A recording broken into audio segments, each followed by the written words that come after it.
Hello everyone. आज के इस वीडियो लेक्चर में हम लोग पढ़ने वाले हैं एक न्यू चैप्टर जिसका नाम है मैट्रिक्स। आज हम जानेंगे कि मैट्रिक्स होता क्या है, मैट्रिक्स की ऑर्डर क्या होता है, मैट्रिक्स के एलिमेंट्स क्या है, मैट्रिक्स के एलिमेंट का प्लेस क्या होगा, मैट्रिक्स का टाइप्स क्या है। ठीक है, इसके साथ साथ हम जानेंगे मैट्रिक्स का एडिशन कैसे करते हैं, सब्ट्रैक्शन कैसे करते हैं, मल्टीप्लिकेशन कैसे करते हैं और उनकी प्रॉपर्टीज कैसे फाइंड आउट किया जाएगा। ठीक है, तो आइए स्टार्ट करते हैं अपने आज के न्यू चैप्टर जिसका नाम है मैट्रिक्स। सबसे पहले इस मैट्रिक्स को स्टार्ट करने से पहले मैं आपको एक एग्जांपल दिख रहा हूं। सपोज कर लो कि आपके दो फ्रेंड है, एक है राम और दूसरा है राजीव।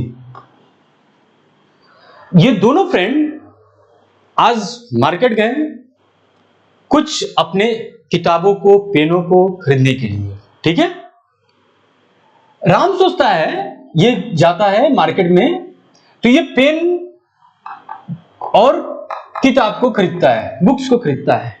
ठीक है, और राजीव कहता है कि मैं भी पेन और किताबों को, मैं पेन और बुक्स को मैं भी खरीदूंगा। ठीक है, राम कहता है कि मैं तो 5 पेन लूंगा और 2 किताबें खरीदूंगा, जबकि राजीव बोलता है कि मैं 3 पेन्स कर दूंगा और 4 किताबों को खरीदूंगा। इसी चीज को आप चाहो तो कुछ इस प्रकार से लिख सकते हो 5 2 3 4। ठीक है, ये डेटा को आप कैसे लिखा 5 2 3 4 करके आप लिख सकते हो। और इस प्रकार से ये जो लिखना है, ये डेटा को जो रिप्रेजेंट किया गया है, ये रिप्रेजेंटेशन ही क्या कहलाता है, मैट्रिक्स कहलाता है। ठीक है, या आप इसको इस तरीके से भी लिख सकते हो,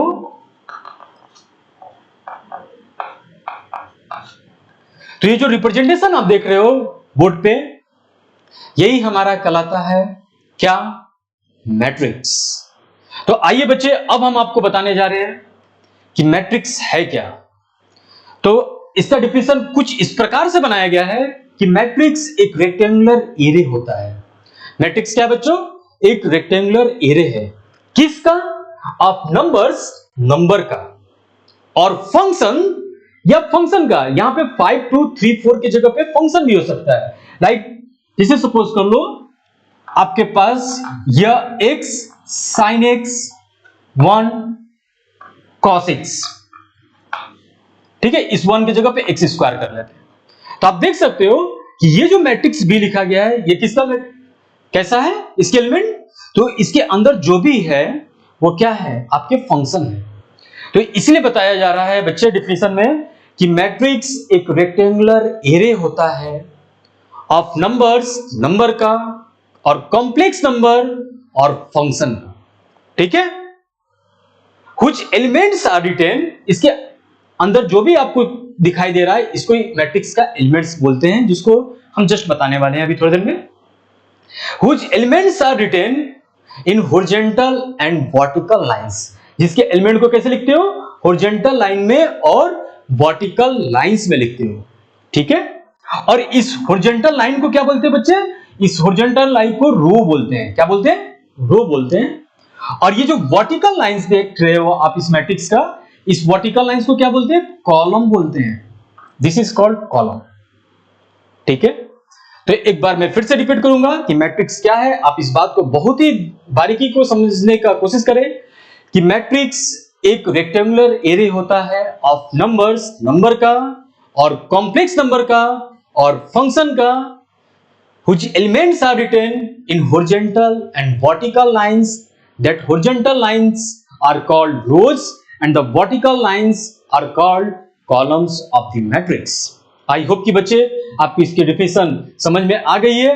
और एक लास्ट बात बच्चे हमेशा ध्यान रखने का है, इसको आप इंग्लिश अल्फाबेट के कैपिटल लेटर से डिनोट भी करते हो। ठीक है, इस रेक्टेंगुलर एरे को आप क्या करते हो, इंग्लिश लेटर के कैपिटल, इंग्लिश अल्फाबेट के कैपिटल लेटर से क्या करते हो, डिनोट भी करते हो। ठीक है बच्चों, तो इसी के साथ ये था हमारा मैट्रिक्स का डिफिनेशन। हम चलते हैं इसके अंदर एलिमेंट्स ऑफ मैट्रिक्स, और उससे पहले हम बताएंगे आपको ऑर्डर ऑफ मैट्रिक्स कि मैट्रिक्स का ऑर्डर क्या होता है। तो आइए जानते हैं अगली टॉपिक।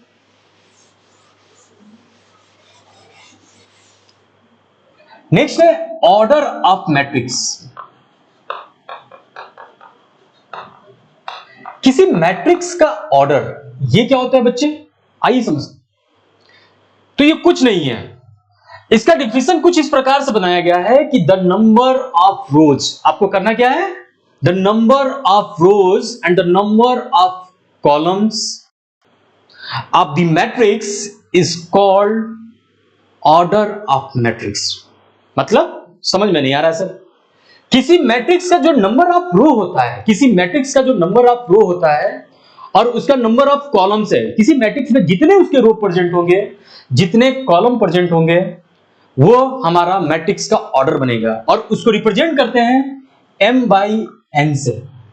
ठीक है बच्चे, जैसे कि एग्जांपल देखो, मैंने एक मैट्रिक्स लिखा है 1 2 3 4 और इस मैट्रिक्स का मैं ऑर्डर पूछ रहा हूं कि इसका ऑर्डर क्या होगा।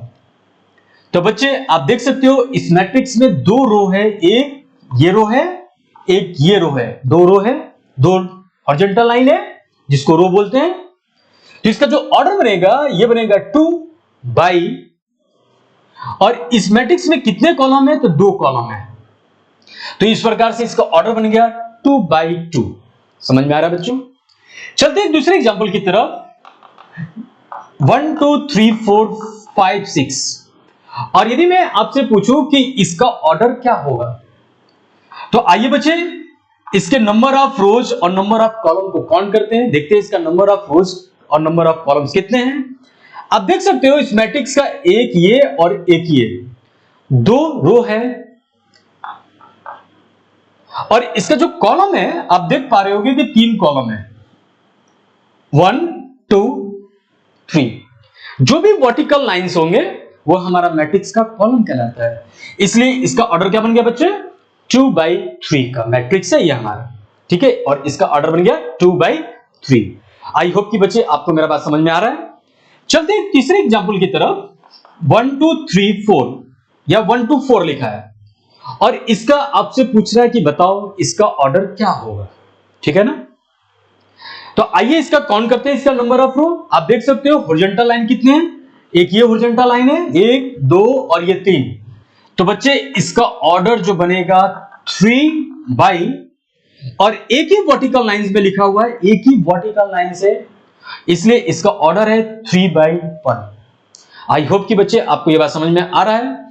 तो इस प्रकार से आप ऑर्डर ऑफ मैट्रिक्स बता सकते हो। कुछ और एग्जांपल मैं इसी पे देना चाहूंगा, ध्यान से आप देखने का कोशिश करें।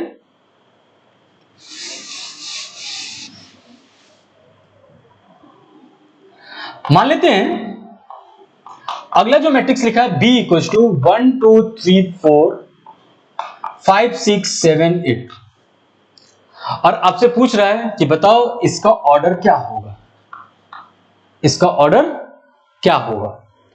तो बच्चे आप देख पा रहे होंगे, आप अपने मन में भी विचार करें कि क्या है इसका ऑर्डर। तो आप देख सकते हैं एक ये हॉरिजॉन्टल लाइन और एक ये दूसरी हॉरिजॉन्टल लाइन, 2 हॉरिजॉन्टल लाइन है, तो इसलिए मैंने 2 लिखा है। और आप देख पा रहे हो इसका वर्टिकल लाइन 1 और एक 2 और एक ये 3 और एक ये 4 वर्टिकल लाइंस है। इस प्रकार से इसका जो ऑर्डर बनेगा 2/4 का बनेगा। ठीक है बच्चे, कुछ और एग्जांपल हम देखते हैं। सपोज कर लो कि एक मैट्रिक्स लिखा है 1 2 3 4 5 6 7 8 9, और आपसे इसका ऑर्डर पूछ रहा है कि बताओ इसका ऑर्डर क्या होगा। ठीक है, तो इसका ऑर्डर में आप फिर से काउंट करो, इसका रो 1 रो 2 रो और ये 3 रो। ठीक है, यानी कि इसका नंबर ऑफ रो जो है वो 3 है, और इसका जो कॉलम है 1 2 और ये 3 कॉलम, इसलिए इस मैट्रिक्स का ऑर्डर 3/3 है। ठीक है, आप चाहो तो आप इसको यहां पे भी रिप्रेजेंट कर सकते हो, आप चाहो तो इसको यहां पे रिप्रेजेंट कर सकते हो, जो कि बताते रहेगा कि इस मैट्रिक्स का ऑर्डर 2/4 है, और ये जो नीचे वाला जो मैट्रिक्स है इसका ऑर्डर 3/3 है। ठीक है बच्चे, एक और एग्जांपल मैं आपको लिखने जा रहा हूं, ध्यान से दीजिएगा। यदि मैं आपसे पूछूं ये मैट्रिक्स जो D है 1 4 2 5 3 6 इसका ऑर्डर क्या होगा? तो आप देख पा रहे होगे इसका जो ऑर्डर है, इसका नंबर ऑफ रो 1 2 3 यानी कि 3 इसका रो है और इस मैट्रिक्स के अंदर दो कॉलम है 1 और ये 2 दो कॉलम है, इसलिए ऑर्डर इसका हो जाएगा 3/2 का मैट्रिक्स का ऑर्डर है। आई होप कि समझ में आ रहा है। एक एग्जांपल और हम लिखते हैं, E इक्वल्स टू 1 2 3 और यहां पे ब्लैंक कर दिया और आपसे पूछा कि व्हाट इज ऑर्डर, इस मैट्रिक्स का ऑर्डर क्या होगा। तो बच्चे आप अपने मन में सोचें कि इस मैट्रिक्स का ऑर्डर क्या हो, तो आपका जवाब होगा कि इस मैट्रिक्स का ऑर्डर कुछ भी नहीं है, क्योंकि ये मैट्रिक्स कंप्लीट नहीं है, यहां पे एलिमेंट है ही नहीं, रिप्रेजेंट ही नहीं किया गया, ये मैट्रिक्स ही नहीं है, तो फिर इसका ऑर्डर किस बात का निकालेंगे, इस मैट्रिक्स का ऑर्डर नहीं होगा। तो आई होप कि बच्चे आपको ये ऑर्डर ऑफ मैट्रिक्स समझ में आ चुका है। अगले टॉपिक की तरफ चलते हैं जिसका नाम होगा एलिमेंट्स ऑफ मैट्रिक्स। तो आइए देखते हैं एलिमेंट्स ऑफ मैट्रिक्स क्या है।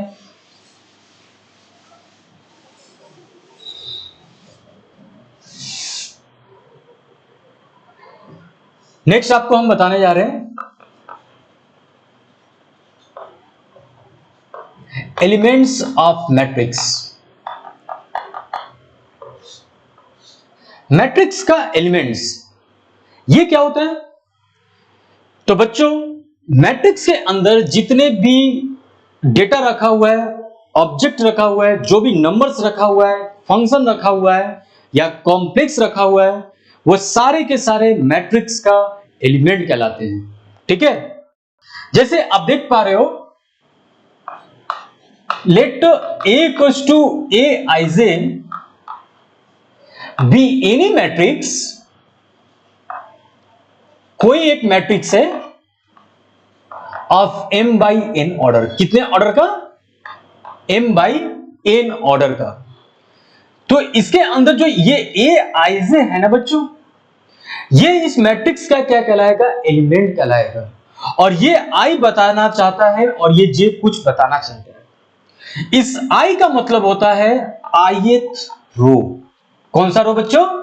ith रो, आईवा रो, पांचवा रो, पहला रो, दूसरा रो। और ये जो J बताना चाहता है jth कॉलम। क्या बताना चाह रहा है ये बच्चे? jth column.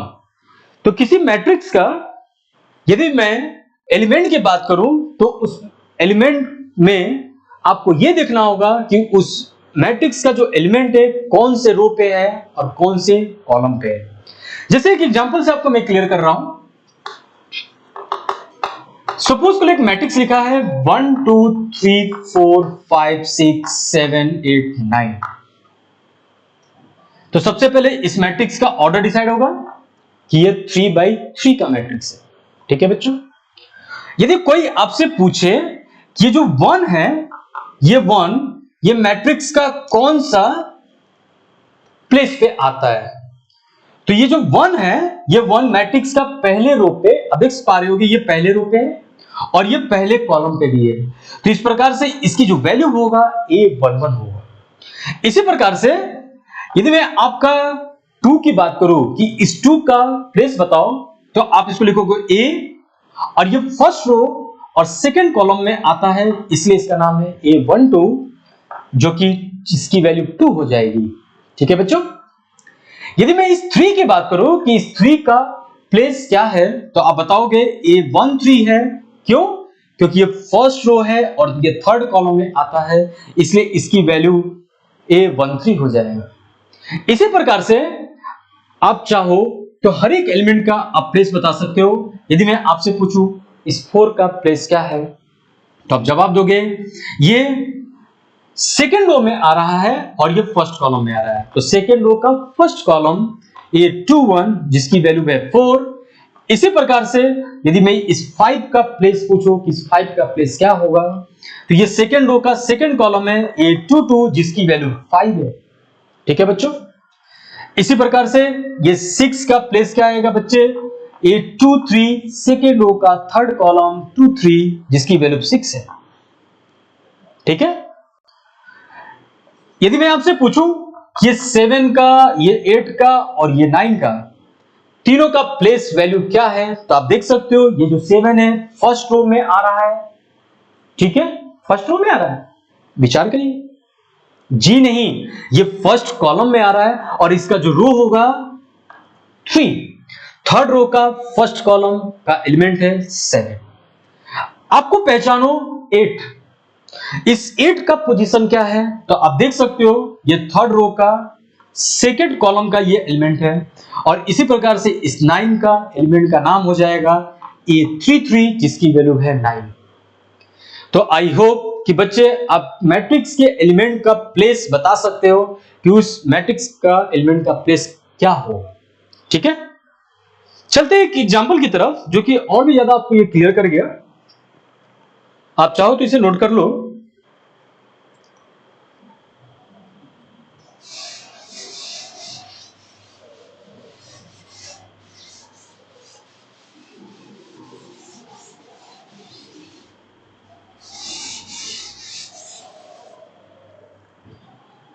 जैसे कि एग्जांपल आप समझेंगे, एक मैट्रिक्स लिखा है A = 1 2 3 4 5 6 और इस प्रकार से आपसे पूछ रहा है कि फाइंड, आपको फाइंड करना है number 1 order, number 2 A11, number 3 A23 और नंबर 4 A313। आइए देखते हैं बच्चे इसका सॉल्यूशन किस प्रकार से होगा।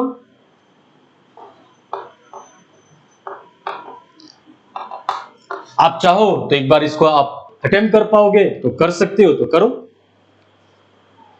आइए मैं इसका सॉल्यूशन दिखाऊं। इसका सही सॉल्यूशन क्या है? सबसे पहले आपसे पूछ रहा है कि इसका ऑर्डर क्या होगा। तो जैसा कि बच्चों आपको मैंने बताया कि किसी भी मैट्रिक्स का ऑर्डर जो होगा उसका नंबर ऑफ रो और नंबर ऑफ कॉलम को काउंट कर लीजिएगा, वो उसकी ऑर्डर बन जाएगा, ठीक है ना। तो आप देख पा रहे होगे कि इस मैट्रिक्स में 1 और ये 2 दो ही रो है, इस प्रकार से इसका ऑर्डर हो गया 2 और इस मैट्रिक्स में 3 कॉलम है 1 2 3, इस प्रकार से इसका ऑर्डर बना 2/3। समझ रहे हो? सेकंड आपसे पूछ रहा है कि A11 की वैल्यू बताओ कितना होगा A11। तो बच्चे जस्ट आपको बताया गया है कि ये A11 का मतलब होता है, ये पहले वन का मतलब होता है ith रो, कौन सा रो पे आ रहा है, और ये बगल वाला बताता है jth कॉलम, यानी कि फर्स्ट रो और ये फर्स्ट कॉलम। आप देख पा रहे होगे इस एलिमेंट में कि ये पहले रो और पहले कॉलम में सिर्फ और सिर्फ एक ही एलिमेंट है जिसका नाम है 1, ठीक है। इसी प्रकार से आपको निकालना A23 मतलब सेकेंड रो का थर्ड कॉलम। आप यहां पे ध्यान दो, सेकेंड रो का थर्ड कॉलम ये एलिमेंट है 6, सेकेंड रो का थर्ड कॉलम, तो जिसकी आंसर निकलेगा 6। और ऐसे ही नंबर 4 आपको निकालना था A13 फर्स्ट रो का थर्ड कॉलम, A13 का मतलब हो गया फर्स्ट रो थर्ड कॉलम, तो फर्स्ट रो और थर्ड कॉलम पे बैठा है 5, तो इस प्रकार से इसका आंसर हो गया 5। ये बना हमारा रिक्वायर्ड आंसर। तो आई होप कि बच्चे आपको ये बात समझ में आ चुकी है। चलते हैं हम आगे के टॉपिक की तरफ, आप इसको नोट कर लें।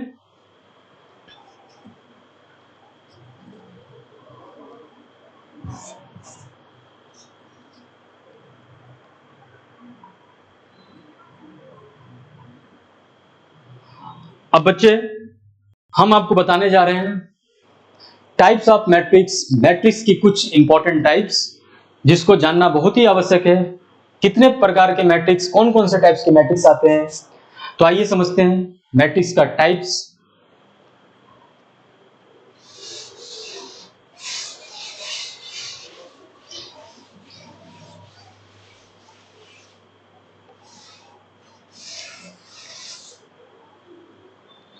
अगली जो टॉपिक हम लोग पढ़ने जा रहे हैं, टाइप्स ऑफ मैट्रिक्स।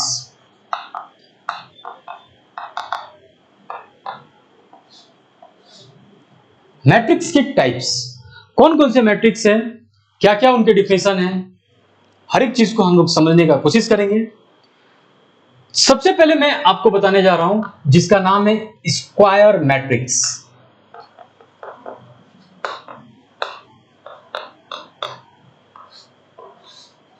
आइए बच्चों समझते हैं स्क्वायर मैट्रिक्स क्या होता है।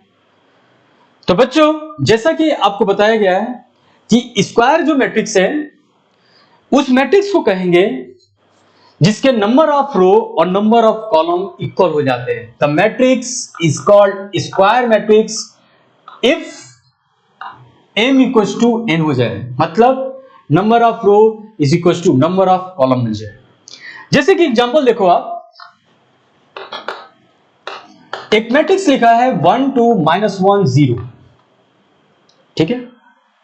आप देख पा रहे होगे इस मैट्रिक्स की जो ऑर्डर है यह है 2 by 2, क्योंकि इसमें 2 रो और 2 कॉलम है, जिसको हम m by n से भी रिप्रेजेंट करते हैं।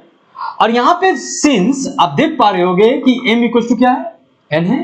m और n की वैल्यू बराबर हो गई है, कितना हो गया है 2। m की भी वैल्यू 2 है और n की भी वैल्यू 2 है, इसलिए देयरफॉर हम ये लिख पाएंगे कि A is a square matrix. ये क्या है, एक स्क्वायर मैट्रिक्स है, ठीक है बच्चों। चलते हैं एक दूसरे एग्जांपल की तरफ।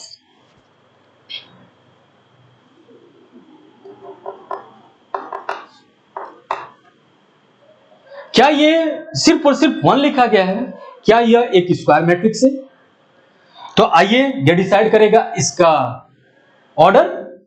तो इस मैट्रिक्स के जो ऑर्डर बनेगा ये ऑर्डर होगा 1 by 1 का। क्यों, ऐसा क्यों हुआ बच्चे? क्योंकि इस मैट्रिक्स के अंदर सिर्फ और सिर्फ एक ही एलिमेंट लिखा हुआ है, इसलिए इसका ऑर्डर 1 by 1 है। तो सिंस आप देख पा रहे होगे कि m इक्वल टू n है, जिसका m और n दोनों क्या हो गया है, इक्वल हो गया है। इस प्रकार से therefore B is a square matrix.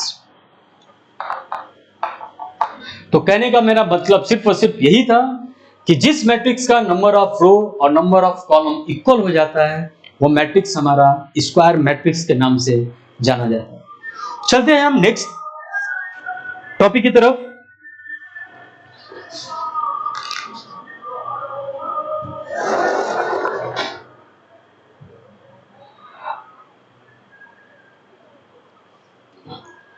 अगली जो मैट्रिक्स है जिसका नाम है हॉरिजॉन्टल मैट्रिक्स, तो इसको बहुत ध्यान से देखना है।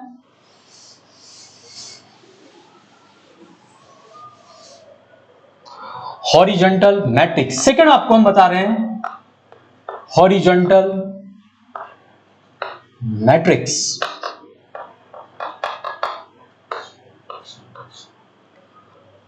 हॉरिजॉन्टल मैट्रिक्स क्या होता है?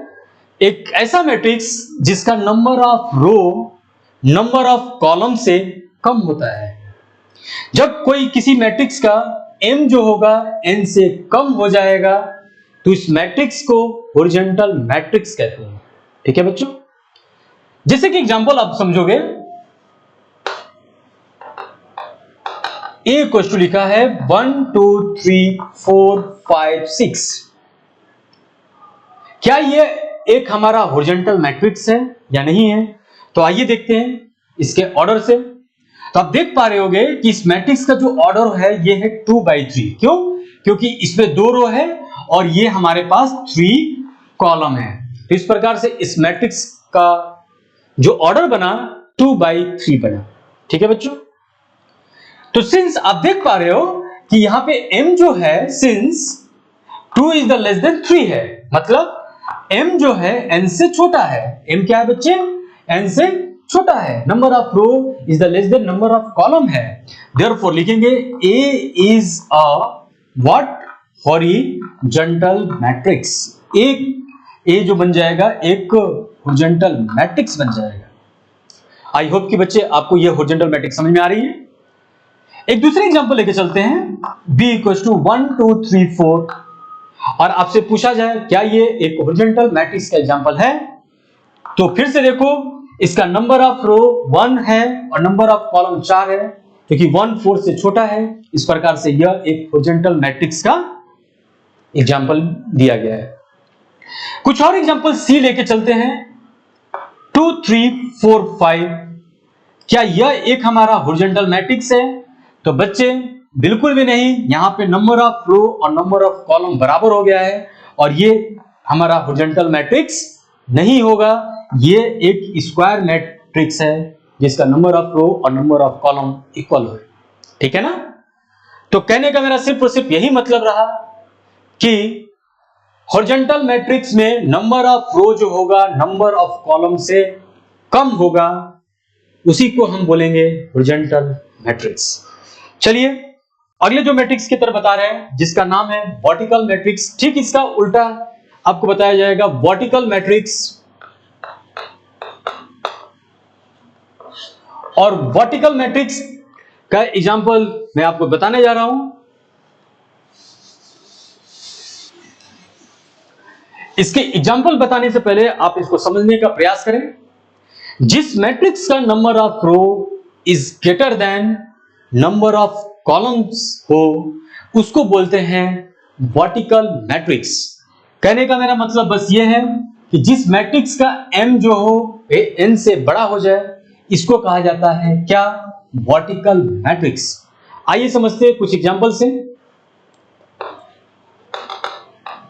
जैसे समझ लो A दिया है 1 2 3 4 5 6। एक दूसरा एग्जांपल लेके चलते हैं। B इक्वल टू लिखा है 1 2 3 एंड C लिखा है 1 2 और एक D लिखा है 1 2 3 4 5 6 7 8 9 -1 0 2। ठीक है, आइए समझते हैं इसमें कौन सा हॉरिजॉन्टल मैट्रिक्स है और कौन सा हॉरिजॉन्टल मैट्रिक्स नहीं है। और एक एग्जांपल और मैं लिख रहा हूं 1 2 लिख लेता हूं और एक F लिखता हूं 1 2। और इन सारे एग्जांपल्स में हमको ये डिसाइड करना है कि इसमें हॉरिजॉन्टल मैट्रिक्स कौन सा है। तो बच्चे आप देख पा रहे होगे इसका नंबर ऑफ रो कितने हैं? 1 2 3। मैं क्या कर रहा हूं? इसका ऑर्डर निकाल रहा हूं। ठीक है ना? तो ऑर्डर देख सकते हो, ये 3/2 का मैट्रिक्स लिखा गया है और यहां पे m जो है वो n से क्या है? बड़ा है।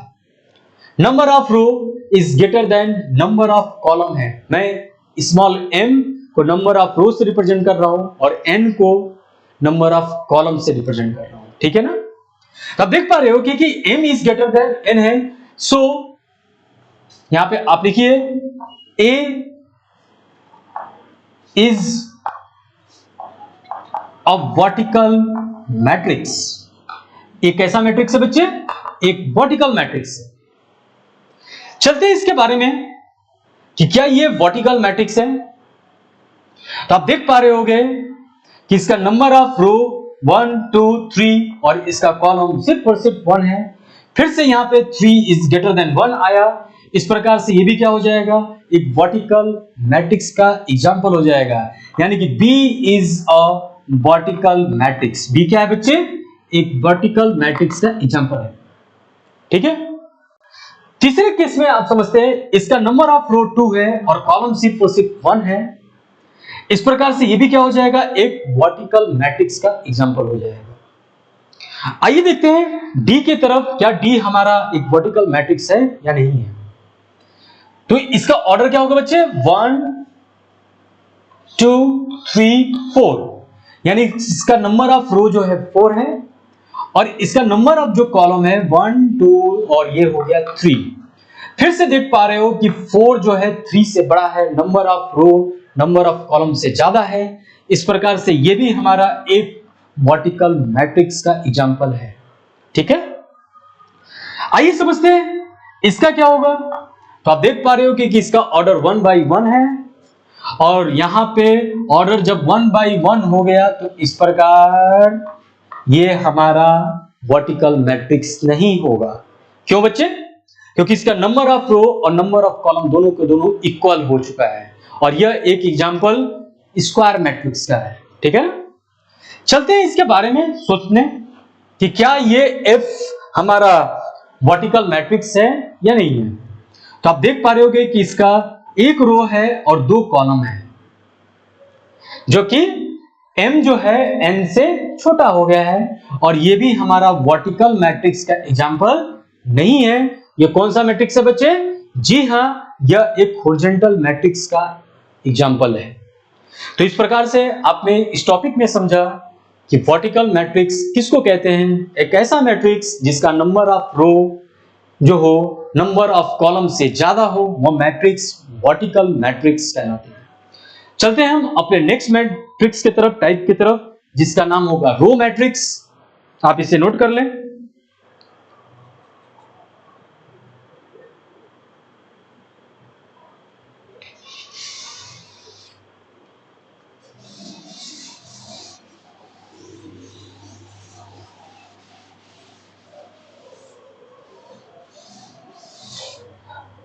अगली जो मैं आपको बताने जा रहा हूं जिसका नाम है रो मैट्रिक्स।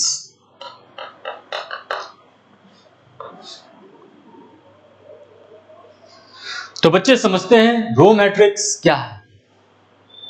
बहुत इजी सा है।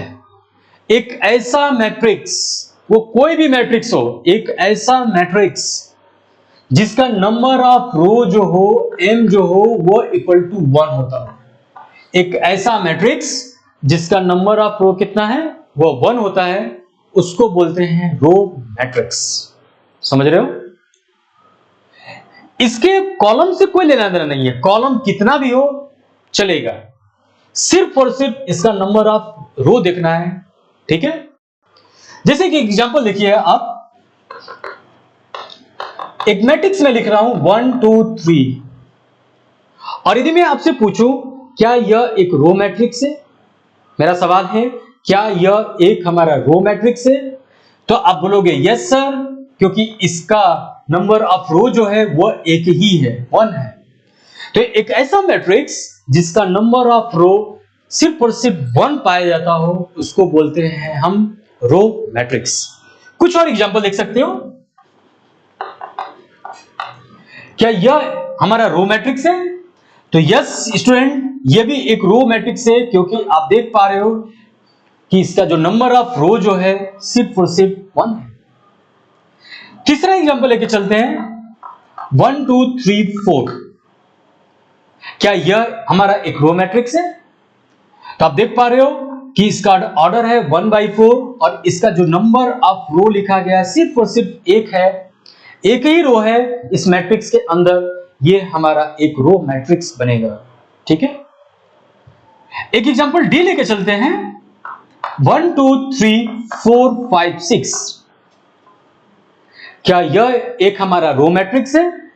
तो आप देख पा रहे होगे कि इसका जो नंबर ऑफ रो जो है वो 2 है, बट इसका जो कॉलम है वो 3 कॉलम है। इस प्रकार से यह हमारा एक रो मैट्रिक्स नहीं होगा, ये रो मैट्रिक्स नहीं है। तो कहने का मतलब सिर्फ और सिर्फ मेरा यही है बच्चे कि एक ऐसा मैट्रिक्स जिसका नंबर ऑफ रो सिर्फ और सिर्फ 1 होता है, उसको बोलते हैं रो मैट्रिक्स। आप इसे नोट कर लें। हम चलते हैं आगे की मैट्रिक्स की तरफ।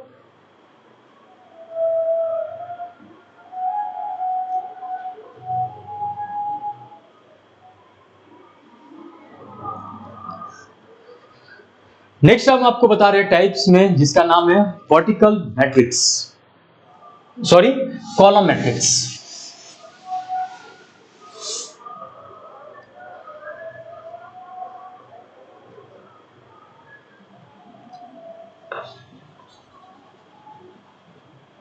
कॉलम मैट्रिक्स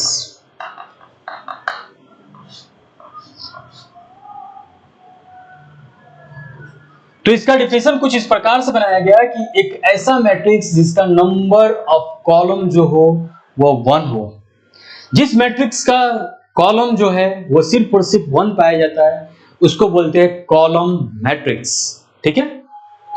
जैसे कि एग्जांपल देखते हो आप, A equals to 1 2 3 4, B equals to 2 3 4, and C equals to -1 0 1, and D equals to 1, E equals to 0, and F equals to 0 0।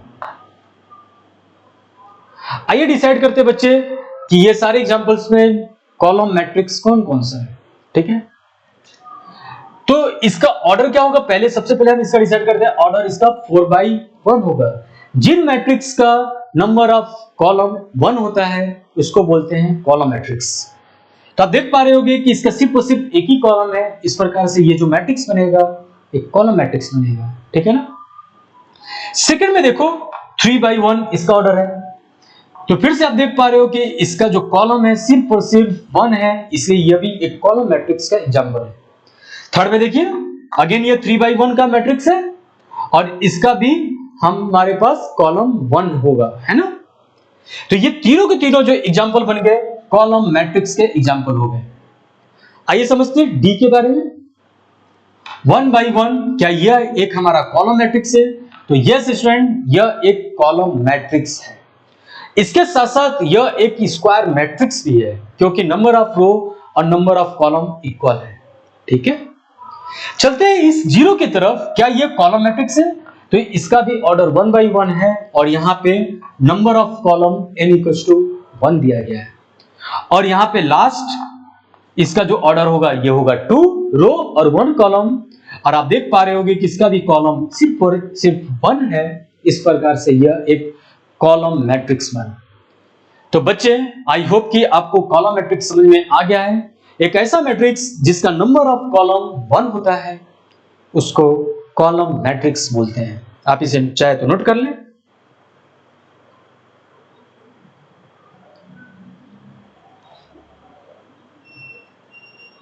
अगली मैट्रिक्स की तरफ हम चलते हैं जिसका नाम है जीरो मैट्रिक्स।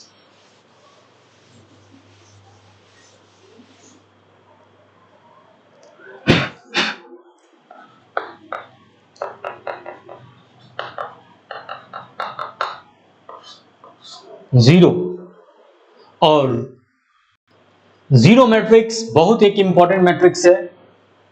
क्या इंपॉर्टेंट है सर? कुछ भी इंपॉर्टेंट नहीं है, ठीक है। बहुत आसान है, इसको याद रखने का बहुत एक आसान तरीका है। जिस मैट्रिक्स का हर एक एलिमेंट जीरो हो जाए उसको बोलते हैं जीरो मैट्रिक्स, या इसका दूसरा भी नाम है जिसको निकनेम कह सकते हो, नल मैट्रिक्स।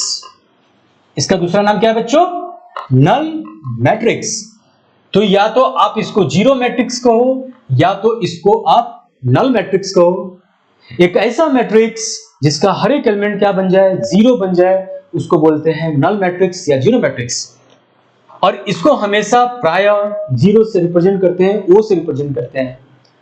और इसकी जो वैल्यू है 0 0 0, आप देख पा रहे होंगे ये सभी जीरो मैट्रिक्स के एग्जाम्पल रखे गए हैं, ना कि किसी अदर मैट्रिक्स का एग्जाम्पल है। अब आप ये कह सकते हो कि सर क्या इसमें ये स्क्वायर मैट्रिक्स भी है? तो यस, ये जीरो मैट्रिक्स भी है, ये स्क्वायर मैट्रिक्स भी है। ये आपको सोचना है क्यों। यह मैट्रिक्स एक हॉरिजॉन्टल मैट्रिक्स भी है और एक जीरो मैट्रिक्स भी है। हॉरिजॉन्टल मैट्रिक्स क्यों है? क्योंकि इसका number of row number of column से कम हो, ठीक है। ये जो मैट्रिक्स है एक स्क्वायर मैट्रिक्स भी है और एक जीरो मैट्रिक्स को भी रिप्रेजेंट कर रहा है क्योंकि इसका हर एक एलिमेंट जीरो है और इसका नंबर ऑफ रो और नंबर ऑफ कॉलम बराबर है। उसी प्रकार से ये एक जीरो मैट्रिक्स भी है और एक स्क्वायर मैट्रिक्स भी है। समझ रहे हो बच्चे? तो यहां पे हमको पढ़ना था जीरो मैट्रिक्स, वो मैट्रिक्स जिनके सारे एलिमेंट क्या बन जाए? जीरो हो जाए। Each element of matrix is zero, that matrix is called zero matrix. I hope कि बच्चे आपको समझ में आ चुका है जीरो मैट्रिक्स। नेक्स्ट, यदि आपको कहीं कहीं ए और बी और सी से रिप्रेजेंट कर दे तो इसमें किसी भी बात का कोई दिक्कत नहीं है, ठीक है। ये सारे मैट्रिक्स हमारे पास जीरो ही मैट्रिक्स के एग्जाम्पल बनेंगे, कोई तकलीफ आई होप कि नहीं होना चाहिए, ठीक है।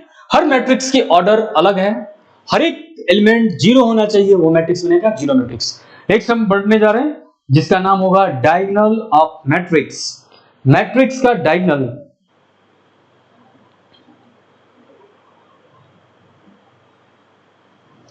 चलिए अक्सर बच्चों ये समझने में दिक्कत हो जाता है कि मैट्रिक्स का डायगोनल और डायगोनल मैट्रिक्स क्या दोनों एक है या डिफरेंट है। तो नाम से ही आपको समझ में आ रहा है डायगोनल ऑफ मैट्रिक्स। मैट्रिक्स का डायगोनल ये क्या होता है पहले इसको जानते हैं और उसके बाद जानेंगे डायगोनल मैट्रिक्स क्या होता है। ये दोनों के दोनों अलग अलग बातें हैं।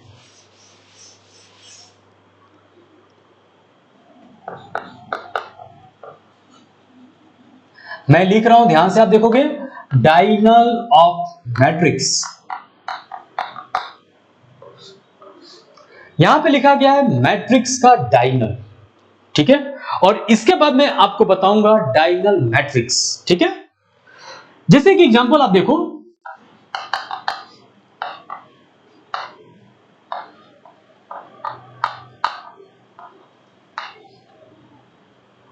मैट्रिक्स के डायगोनल।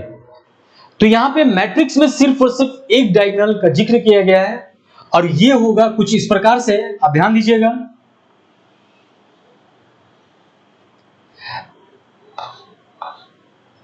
इसको बोलते हैं प्रिंसिपल डायगोनल लाइंस। प्रिंसिपल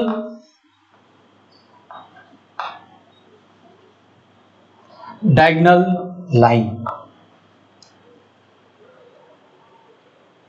ठीक है। और ये जो प्रिंसिपल डायगोनल लाइन है 103, यही मैट्रिक्स के डायगोनल है। डायगोनल ऑफ मैट्रिक्स, इसी को बोलते हैं डायगोनल ऑफ मैट्रिक्स। मैट्रिक्स के क्या डायगोनल, समझ रहे हो। और ये जो लाइन जो देख रहे हो प्रिंसिपल डायगोनल लाइन है, और इसमें जितने भी एलिमेंट पाए जाते हैं इनको बोलते हैं प्रिंसिपल डायगोनल एलिमेंट्स। क्या बोलते हैं बच्चे, प्रिंसिपल डायगोनल एलिमेंट्स, ठीक है। अब ये जानो कि प्रिंसिपल डायगोनल एलिमेंट होता क्या है, ठीक है। तो इस प्रिंसिपल डायगोनल एलिमेंट में सिर्फ 3 एलिमेंट है, 109, ठीक है। तो इस प्रकार से बच्चे आपने समझा कि डायगोनल ऑफ मैट्रिक्स किसको कहते हैं। ये आप पहले एलिमेंट से स्टार्ट करते हो और डायगोनली चलते हो और पहुंच जाते हो लास्ट एलिमेंट तक, इसको बोलेंगे प्रिंसिपल डायगोनल लाइंस। इसके अंदर जो एलिमेंट होगा प्रिंसिपल डायगोनल एलिमेंट्स हो कहलाते हैं, ठीक है। दूसरी इंपॉर्टेंट बात जो कि आपको बताने जा रहे हैं डायगोनल ऑफ मैट्रिक्स, लेकिन इसके अंदर एक बहुत ही इंपॉर्टेंट बात यह है कि डायगोनल सिर्फ और सिर्फ एक स्क्वायर मैट्रिक्स का ही होगा। एक कंडीशन है कि इस मैट्रिक्स को क्या होना होगा, स्क्वायर होना होगा, तो ही इसका डायगोनल एलिमेंट्स निकलेगा, ठीक है। जैसे देख लीजिए, यदि मैं आपसे पूछूं कि इसका डायगोनल एलिमेंट्स कौन कौन सा है, तो प्रिंसिपल डायगोनल एलिमेंट या डायगोनल एलिमेंट्स 1 और 0 है, ठीक है। आई होप कि आपको समझ में आ रहा है। चलते हैं हम अपने नेक्स्ट टाइप्स की तरफ। ये मैट्रिक्स की टाइप नहीं है, सिर्फ और सिर्फ डायगोनल बताया गया है कि मैट्रिक्स का डायगोनल क्या होता है। अब मैं यहां से ऑफ को हटा दे रहा हूं और लिख रहा हूं डायगोनल मैट्रिक्स। और इस चीज को आइए समझते हैं क्या होता है डायगोनल मैट्रिक्स।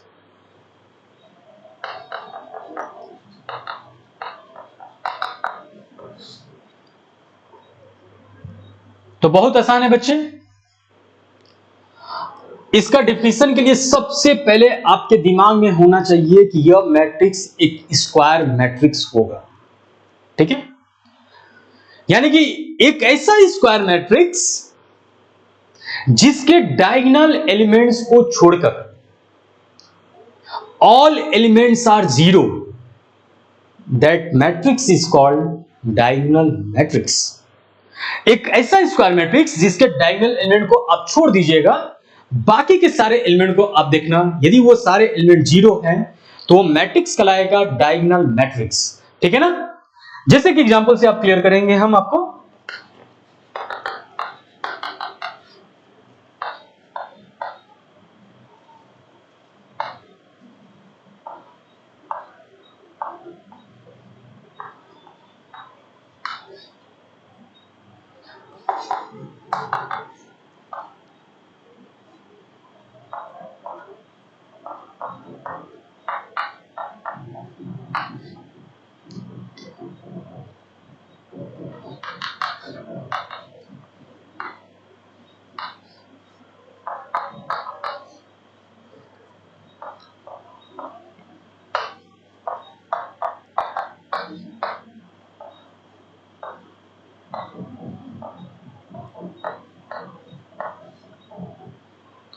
आइए समझते हैं बच्चों डायगोनल मैट्रिक्स क्या है।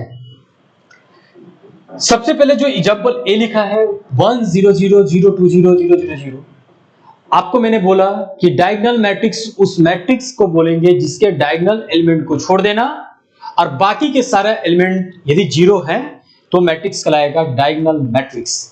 तो आइए देखिए, आप देख पा रहे होंगे कि ये जो मैट्रिक्स है इसका जो डायगोनल एलिमेंट्स है इसको आप छोड़ दीजिए।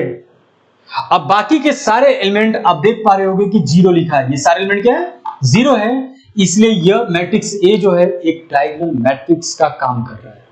ठीक है, सेकंड देखते हैं क्या यह एक डायगोनल मैट्रिक्स है। तो बच्चे आपको जस्ट बताया कि डायगोनल मैट्रिक्स का पहली कंडीशन वो मैट्रिक्स स्क्वायर मैट्रिक्स होना चाहिए। तो आप देख पा रहे हो कि इसका जो डायगोनल एलिमेंट है इस डायगोनल एलिमेंट को छोड़कर कुछ एलिमेंट, मतलब सिर्फ और सिर्फ एक एलिमेंट है जो कि जीरो है, बाकी एलिमेंट जीरो नहीं है। ठीक है, तो इस प्रकार से यह हमारा डायगोनल मैट्रिक्स नहीं होगा। डायगोनल मैट्रिक्स का क्या आपको बताया गया डेफिनेशन कि डायगोनल एलिमेंट को छोड़कर सारे एलिमेंट क्या हो जाए? जीरो हो जाए, उसी को बोलते हैं डायगोनल मैट्रिक्स।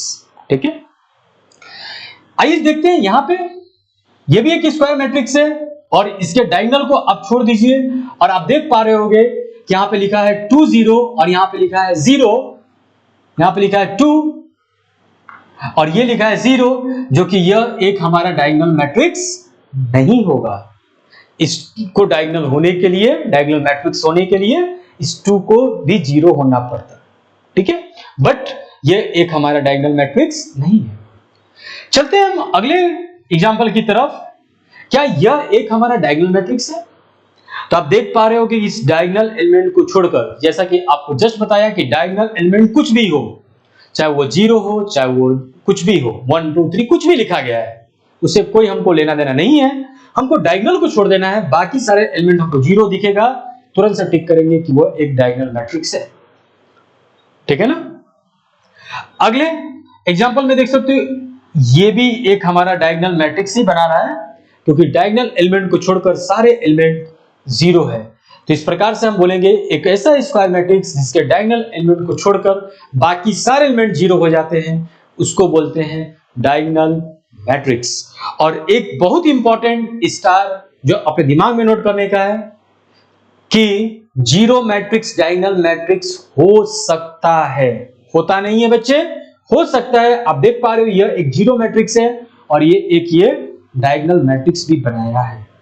ठीक है, तो कब होगा बच्चे? जब 0 मैट्रिक्स क्या होना होगा? एक स्क्वायर मैट्रिक्स बनना होगा, तो ही जाकर वह एक डायगोनल मैट्रिक्स भी होगा।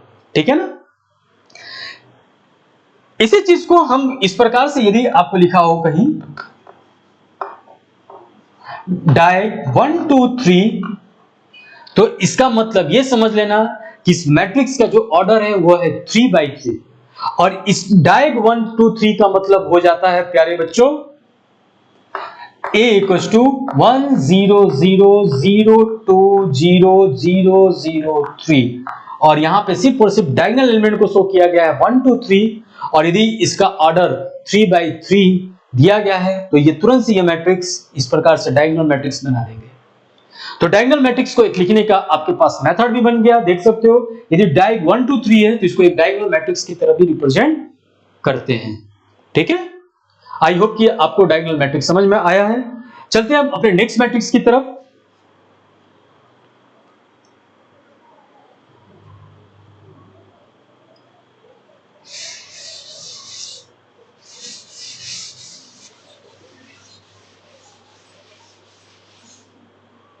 अगली जो बच्चे मैट्रिक्स है हमारे पास, जिसका नाम है स्केलर मैट्रिक्स।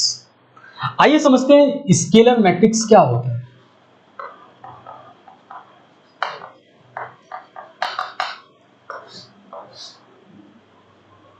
बहुत आसान तरीके से मैं समझाने का आपको प्रयास कर रहा हूं। आई होप कि हर एक बच्चे को मेरी बात समझ में आ जाए। स्केलर मैट्रिक्स क्या है, तो इसका डिफिनेशन बहुत आसान है।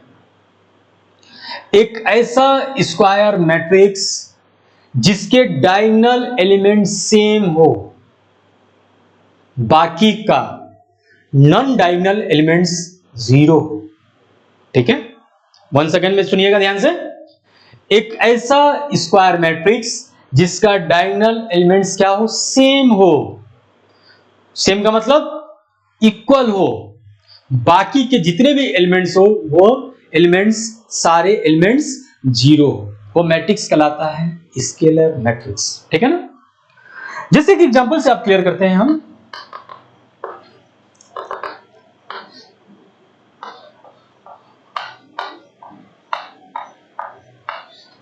आप देख पा रहे होंगे कि इस मैट्रिक्स का जो डायगोनल एलिमेंट्स है वो सभी के सभी क्या है, सेम है, और बाकी के नॉन डायगोनल एलिमेंट्स जो है वो जीरो है। तो इस प्रकार से ये जो मैट्रिक्स बनेगा एक स्केलर मैट्रिक्स होगा। ठीक है ना। चलते हैं दूसरे एग्जांपल बी की तरफ। क्या यह एक स्केलर मैट्रिक्स है? तो बिल्कुल भी नहीं, यह एक स्केलर मैट्रिक्स नहीं होगा क्योंकि इसका डायगोनल एलिमेंट सेम नहीं है। ठीक है, सारे एलिमेंट, नॉन डायगोनल एलिमेंट्स तो जीरो है, लेकिन डायगोनल एलिमेंट्स सेम नहीं है, इसलिए ये स्केलर मैट्रिक्स नहीं होगा। चलिए बच्चे आगे देखते हैं।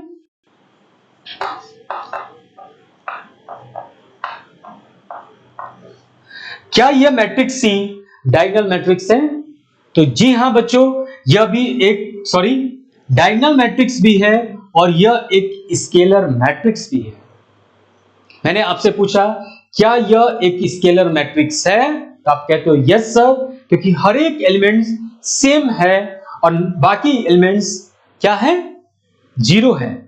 इस प्रकार से यह एक हमारा डायगोनल मैट्रिक्स और स्केलर मैट्रिक्स भी है। अब आप ये कहते हो कि सर ये डायगोनल मैट्रिक्स और स्केलर मैट्रिक्स आप दोनों बोल रहे हो, ये क्या इसका मतलब है? तो इसका मतलब बस एक ही है बच्चे कि हर एक स्केलर मैट्रिक्स डायगोनल मैट्रिक्स होता है, 100% होता है। हर एक स्केलर मैट्रिक्स डायगोनल मैट्रिक्स होता है, बट हर एक डायगोनल मैट्रिक्स मे और मे नॉट बी स्केलर। आप देख पा रहे होगे यह एक डायगोनल मैट्रिक्स है लेकिन स्केलर मैट्रिक्स नहीं है। ठीक है, और यहां पे आप देख रहे होगे एग्जांपल ए और सी में ये दोनों मैट्रिक्स स्केलर मैट्रिक्स भी है और डायगोनल मैट्रिक्स भी है। समझ में आ रहा है बच्चे? तो आपने समझा कि स्केलर मैट्रिक्स किसको कहते हैं? तो एक ऐसा स्क्वायर मैट्रिक्स जिसके डायगोनल एलिमेंट सेम हो, बाकी के नॉन डायगोनल एलिमेंट्स जीरो हो, उसको बोलते हैं हम स्केलर मैट्रिक्स। दूसरी बात आपने समझा कि every scalar matrix is a diagonal matrix, but every diagonal matrix may और may not be scalar matrix. I hope कि आपको यह बात समझ में आ चुका है। चलते हैं एक और एग्जांपल डी की तरफ।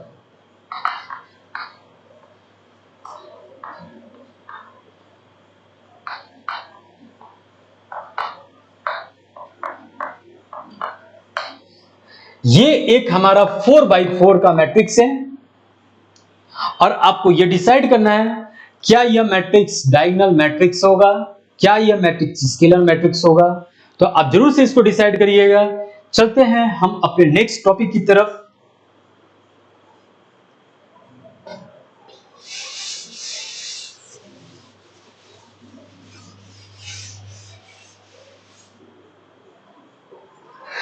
अगली जो मैट्रिक्स हम आपको बताने जा रहे हैं जिसका नाम है यूनिट मैट्रिक्स और आइडेंटिटी मैट्रिक्स।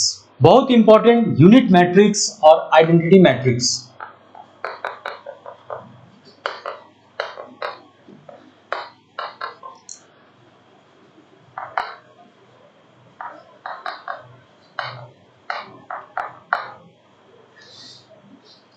क्या होता है यूनिट मैट्रिक्स, क्या होता है आइडेंटिटी मैट्रिक्स, आइए इस बात को हम लोग समझते हैं।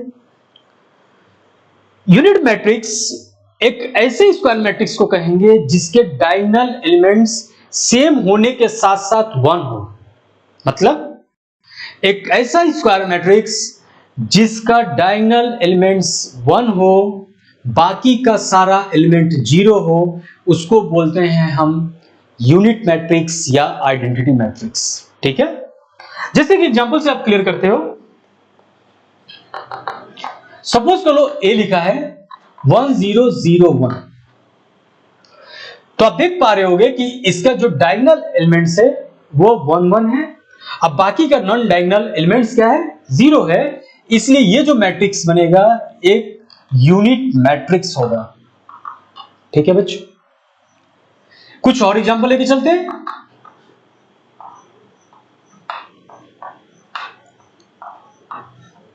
क्या यह एक हमारा यूनिट मैट्रिक्स है? तो आप देख पा रहे होगे कि इसका डायगोनल एलिमेंट्स 1 है, अब बाकी के नॉन डायगोनल एलिमेंट्स क्या है, 0 है, इसलिए यह एक हमारा यूनिट मैट्रिक्स होगा। अब आपके पास सवाल क्लियर हो जाएगा कि यूनिट मैट्रिक्स किसको बोलते हैं। तो एक ऐसे स्क्वायर मैट्रिक्स जिसके डायगोनल एलिमेंट्स 1 हो, बाकी के नॉन डायगोनल एलिमेंट्स 0 होता है, उसको बोलते हैं यूनिट मैट्रिक्स और आइडेंटिटी मैट्रिक्स। ठीक है, और इसको हम ऐसे भी लिख सकते हैं, इस ए को हम लिख सकते हैं I2, और ये I2 बताता है कि इस मैट्रिक्स का ऑर्डर 2/2 है और यह एक आइडेंटिटी मैट्रिक्स है। इसी प्रकार से इस बी को लिख सकते हैं हम I3। ठीक है, और इस I3 का मतलब है यह एक आइडेंटिटी मैट्रिक्स और यूनिट मैट्रिक्स है जिसका ऑर्डर 3/3 है। आई होप कि बच्चे आपको यह बात समझ में आ चुकी है। अब मैं आपको इस पे कुछ समस्याएं हैं जो कि आपसे मैं डिस्कस करना चाहूंगा। पहला सवाल हमारा यह है, क्या यह यूनिट मैट्रिक्स स्क्वायर मैट्रिक्स होता है? तो जी हां बच्चे, यूनिट मैट्रिक्स एक स्क्वायर मैट्रिक्स होगा। ठीक है, आप देख पा रहे होगे कि इसका ऑर्डर 3/3 और 2/2 लिखा गया है, जो कि एक स्क्वायर मैट्रिक्स है। दूसरी समस्या नंबर 2, क्या यह यूनिट मैट्रिक्स एक डायगोनल मैट्रिक्स होगा? तो इसका भी जवाब होगा यस, क्योंकि इसके डायगोनल एलिमेंट्स को छोड़कर बाकी के सारे एलिमेंट्स 0 आ रहे हैं। ठीक है, तीसरी समस्या, क्या यूनिट मैट्रिक्स एक स्केलर मैट्रिक्स होता है? तो आंसर होगा यस, यह एक स्केलर मैट्रिक्स भी होता है। क्यों? क्योंकि इसके सारे डायगोनल एलिमेंट्स सेम हैं। ठीक है, तो इस प्रकार से कह सकते हो कि every unit matrix is a scalar matrix, is a diagonal matrix, is a square matrix. ठीक है, आई होप कि बच्चे आपको यह बात समझ में आ चुकी है। चलते हैं हम अपने नेक्स्ट टॉपिक की तरफ, जिसका नाम है ट्रायंगुलर मैट्रिक्स, और अपर ट्रायंगुलर और लोअर ट्रायंगुलर हम लोग सीखने जा रहे हैं।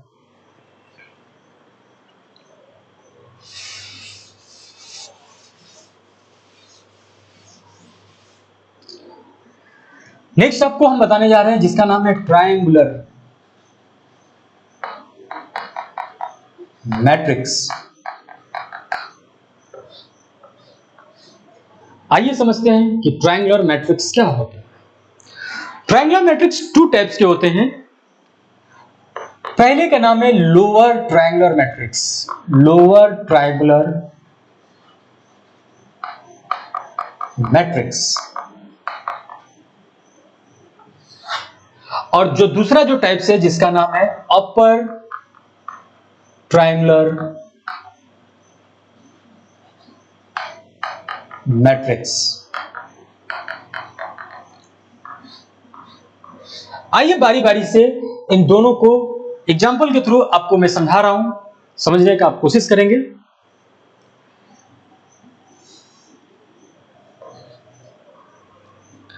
देखो बच्चे, जब भी आपसे पूछे कि लोअर ट्रायंगुलर मैट्रिक्स किसको कहते हैं, तो आपको करना क्या है कि सबसे पहले उस मैट्रिक्स को देखना है क्या वो मैट्रिक्स स्क्वायर मैट्रिक्स है। फर्स्ट ऑफ ऑल आपको देखना है क्या वो मैट्रिक्स एक स्क्वायर मैट्रिक्स है। यदि वो स्क्वायर मैट्रिक्स है और आप चेक कर रहे हो लोअर ट्रायंगुलर मैट्रिक्स, तो आप डायगोनल के ठीक ऊपर देखो कि क्या सारा एलिमेंट 0 है। यदि डायगोनल के ठीक ऊपर सारा एलिमेंट 0 होता है तो उसको बोलते हैं लोअर ट्रायंगुलर मैट्रिक्स। ठीक है, लोअर में क्या करना है बच्चे, डायगोनल के ठीक ऊपर, और अपर में क्या होगा, ठीक उल्टा, डायगोनल के ठीक नीचे क्या होना चाहिए, सारे एलिमेंट्स 0 होना चाहिए। ठीक है, जैसे कि एग्जांपल से आप क्लियर कर पाते हो।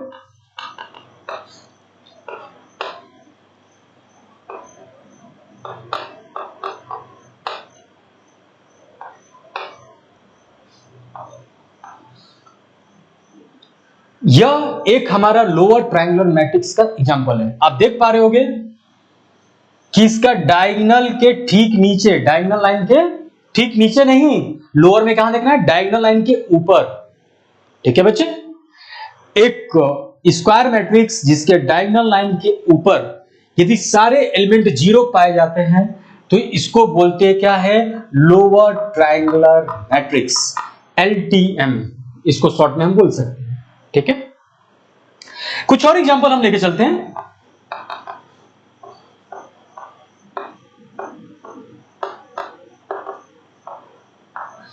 क्या यह हमारा एक लोअर ट्रायंगुलर मैट्रिक्स है? तो बच्चे जी हां, यह भी एक लोअर ट्रायंगुलर मैट्रिक्स है, क्योंकि इस डायगोनल लाइन के ठीक ऊपर आपको देखना है सारा एलिमेंट्स क्या है, जीरो है। आप देख पा रहे हो हर एक एलिमेंट डायगोनल लाइन के ऊपर है, डायगोनल लाइन के नीचे क्या है उससे कोई लेना देना नहीं है। इस प्रकार से यह हमारा एक लोअर ट्रायंगुलर मैट्रिक्स का एग्जांपल बना। ठीक है ना, एक तीसरे एग्जांपल आपको लेके चलते हैं।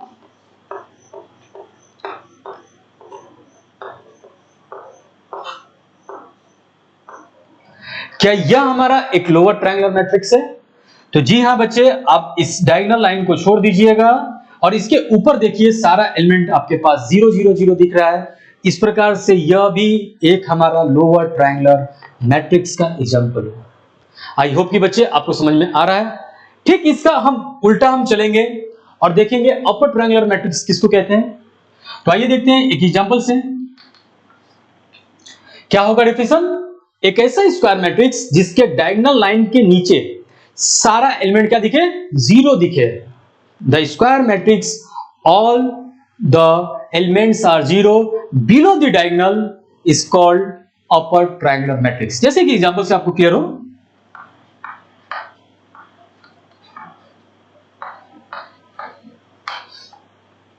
क्या यह एक हमारा अपर ट्रायंगुलर मैट्रिक्स है? तो यस बच्चे, यह भी एक अपर ट्रायंगुलर मैट्रिक्स का ही एग्जांपल है, क्योंकि आप देख पा रहे होगे कि डायगोनल लाइंस के ठीक नीचे सारा एलिमेंट जीरो है, इसलिए यह हमारा अपर ट्रायंगुलर मैट्रिक्स होगा। ठीक है, एक और एग्जांपल लेके चलते हैं।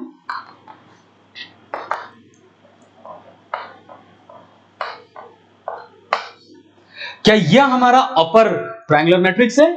तो जी हां बच्चे, यह भी हमारा एक अपर ट्रायंगुलर मैट्रिक्स होगा। क्यों? क्योंकि इस डायगोनल लाइन के नीचे सारा एलिमेंट जीरो है। अब आपके पास एक सवाल है, क्या यह लोअर ट्रायंगुलर मैट्रिक्स है? तो यस बच्चे, यह एक लोअर ट्रायंगुलर मैट्रिक्स भी है, क्योंकि डायगोनल लाइन के ऊपर एलिमेंट जीरो है। तो ये जो मैट्रिक्स है, लोअर ट्रायंगुलर मैट्रिक्स और अपर ट्रायंगुलर मैट्रिक्स दोनों है। ठीक है ना, चलते एक तीसरे एग्जांपल की तरफ। यह लोअर ट्रायंगुलर मैट्रिक्स भी है और अपर ट्रायंगुलर मैट्रिक्स भी है, दोनों मैट्रिक्स है।